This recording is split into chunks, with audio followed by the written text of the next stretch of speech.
G'day viewers. In this segment we'll talk about the Socket API, the most widely used interface to write applications on the internet today.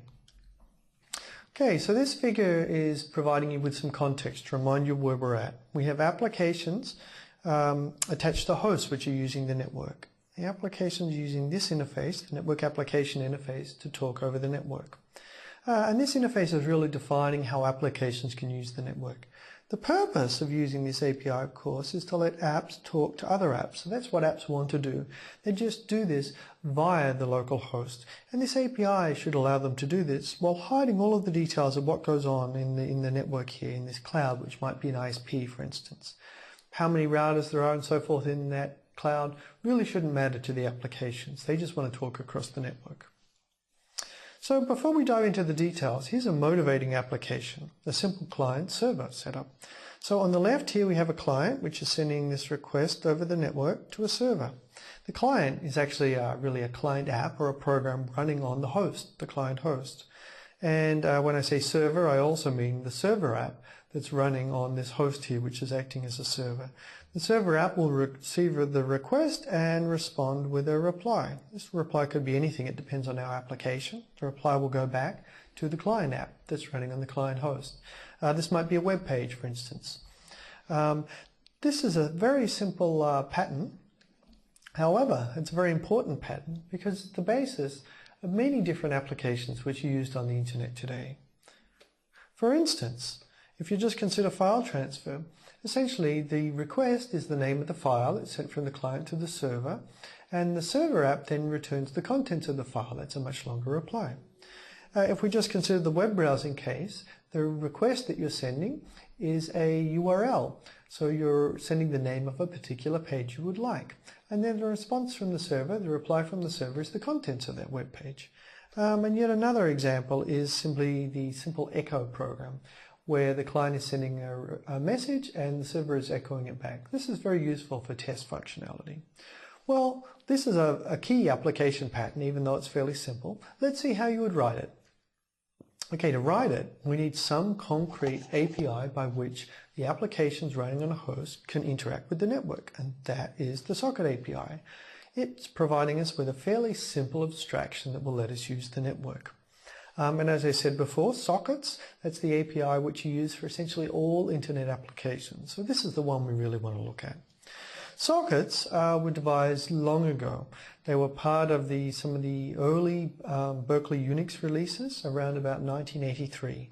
Since then, sockets have become part of all major operating systems, and libraries to access them are present in all major programming languages. Now, all of the details vary a bit from one language to the other and one operating system to the other, but at a high level, they're all different socket APIs, and they all look quite similar. They just differ in a few details.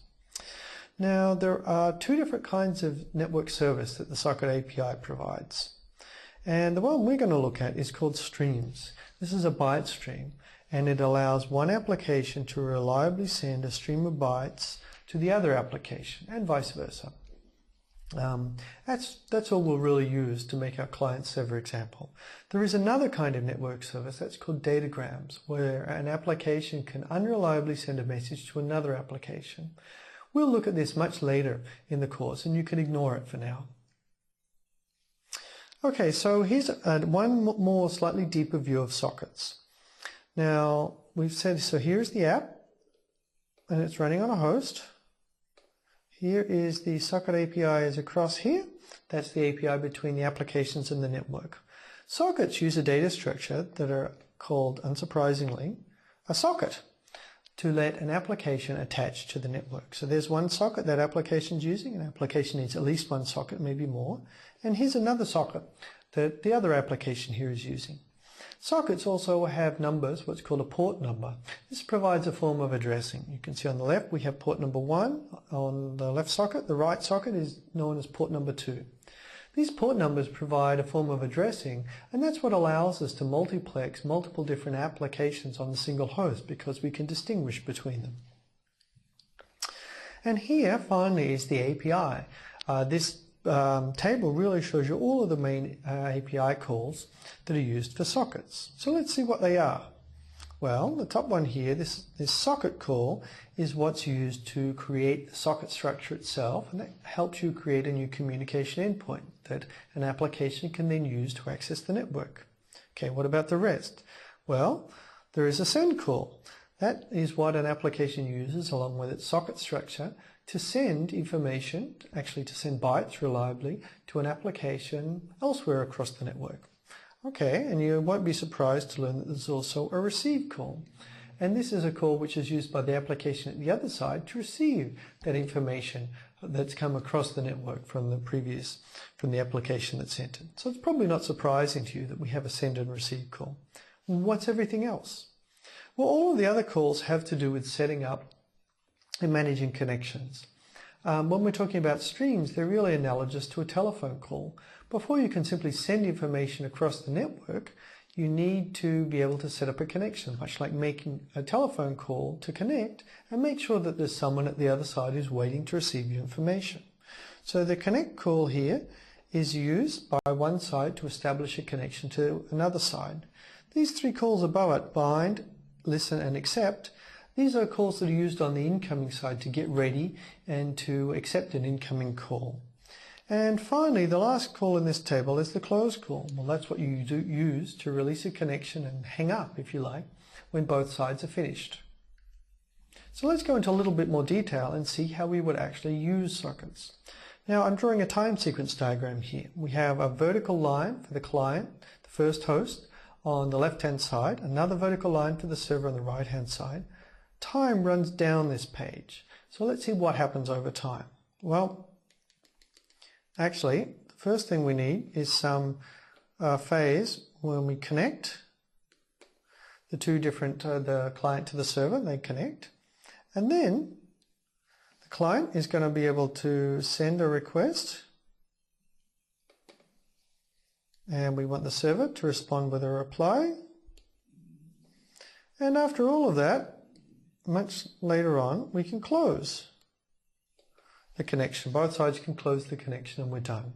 So let me tidy that up a little bit. And you can see this is the sequence of interactions that happen. And I've numbered them in the order in which they would happen on both sides. So connect, request, reply, and disconnect. And you can also see the direction in which messages are going. I've also dotted the connect and disconnect because these are really control operations, things that we just have to do to support the mean data transfer in the more solid line. The data transfer is what we really want the network to do. Well, let's go into this in a little more detail by writing down the different kinds of socket API calls which are used to cause this to happen. So what have I got to do? Well, actually, one of the first calls I need on both sides is a socket call. This is really to set up our socket structures. Then what would we do? Well, the client's going to connect. Oops. Okay, hopefully you can read that. The client connects, and to make that happen on the server side, we need to go through a sequence of calls. We need a bind, accept, listen, and accept in that order. Bind is really, so when we connect, we're going to want to connect to a certain server host on a certain port. Bind is really establishing an address for the communication endpoint.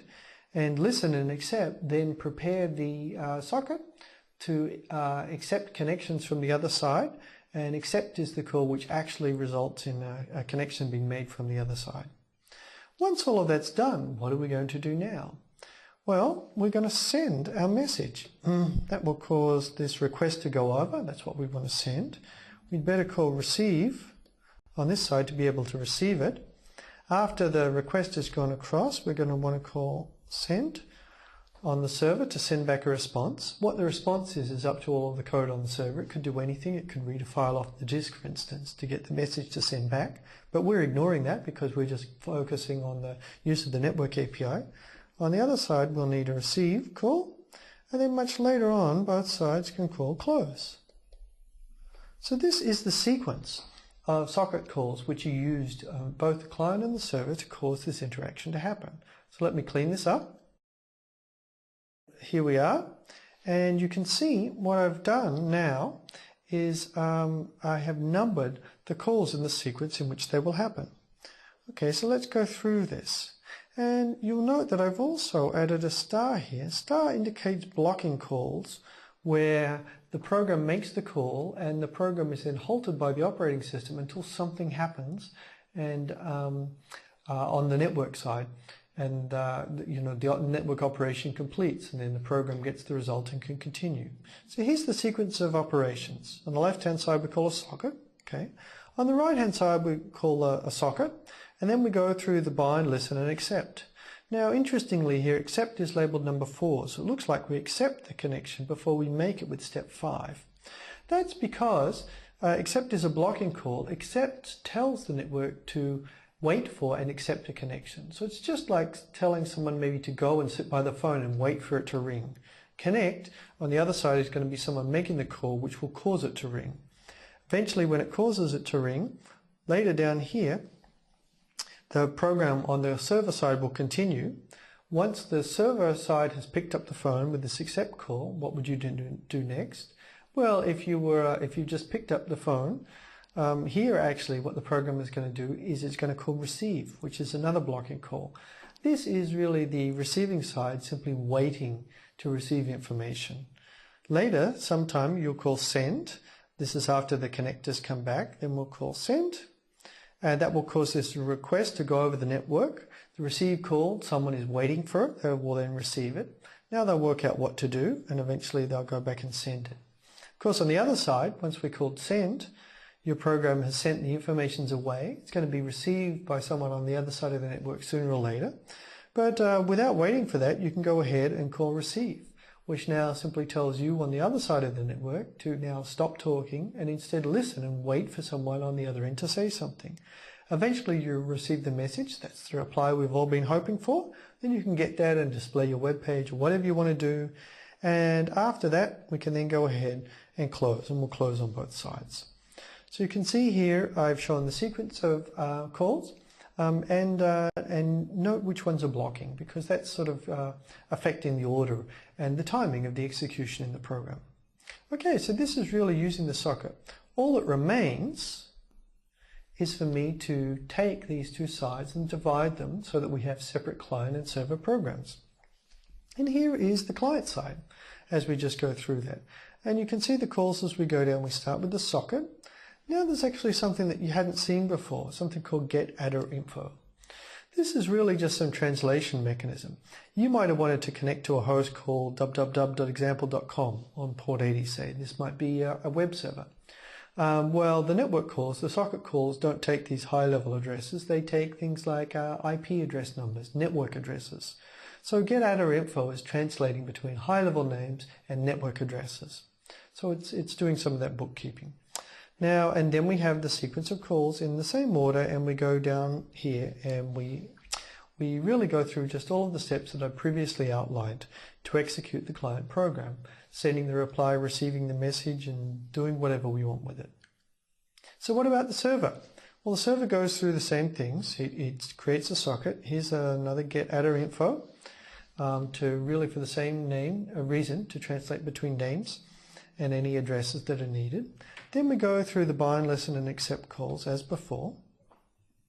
Now, then we have the usual waiting for request, sending back the reply, and eventually closing. Often, however, this portion will be in a loop. That's because the client program might exist to make a single connection and get the information back. But often a server will be a long-running process. It will be running, it will wait for a client to connect, and it will service that request. Then it will wait for the next client to send a request and service it, and so forth. So there'll often be a loop structure in this program. And that's it. Now we have our client and our server pattern. I want to point out, if you're writing this as code, there's lots of detail that I've omitted here, both in terms of all of the parameters in a program in C or Java or Python or anything you like, as well as all sorts of other code to handle error conditions that could arise if everything doesn't go smoothly.